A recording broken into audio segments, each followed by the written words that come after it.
Здравствуйте, дорогие зрители моего канала. Сегодня в видео я расскажу про ближайший опасный день, который ожидает нас уже 4 сентября.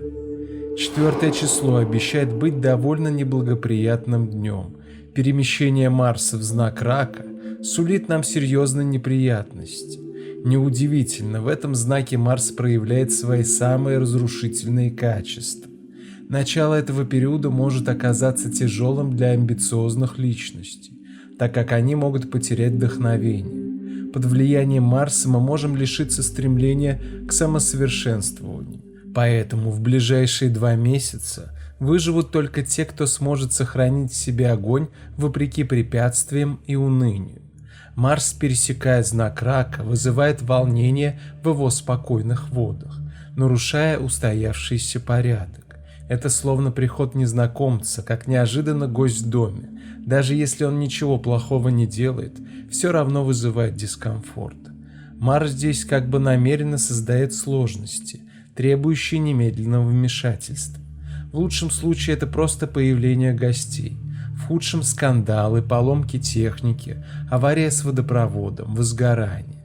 Даже если ничего катастрофического не происходит, люди в это время занимаются своими семьями, решают бытовые проблемы и посвящают всю свою энергию им. Кто-то начинает строительство или ремонт, кто-то благоустройство участка, кто-то проводит генеральную уборку или перестановку в доме, кто-то уделяет большое внимание семейным связям, помогает родителям.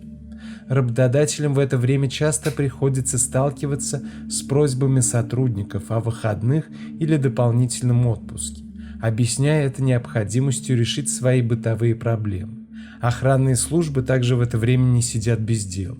Запросов на установку сигнализации в доме поступает гораздо больше, чем обычно. Начатое в настоящее время дело будет успешным, если его участники будут чувствовать себя защищенными.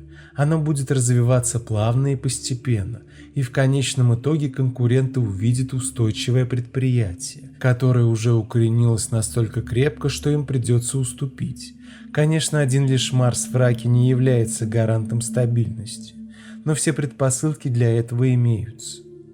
Под влиянием Марса в Раке люди действуют под влиянием внутренних побуждений, где подсознание играет более важную роль, чем разум. Рак характеризуется осторожностью и подозрительностью, поэтому он предпочитает не принимать прямых мер, а предварительно взвесить и прислушаться к своему внутреннему голосу. Он склонен скорее воздерживаться от действий, чем совершать их наобум, возможно, отдавая задачу другим и оставаясь в тени или в безопасном месте.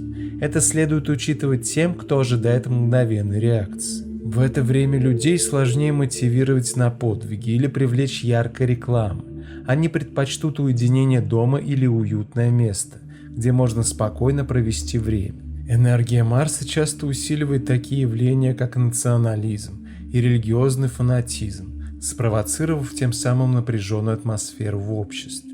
Это может привести к международным конфликтам или локальным ссорам, например, из-за того, что сосед непреднамеренно сместил свой забор на несколько сантиметров, и теперь он оказался на земле, которую он считает своей. А на сегодня это все и помните. В этот период люди часто беспокоятся за безопасность своих родных и будущее своего дома. Иногда обстоятельства заставляют их покидать свою родину или наоборот, спешно возвращаться. Также наблюдается рост числа пожаров, несчастных случаев в домашнем хозяйстве и преступлений. До новых встреч!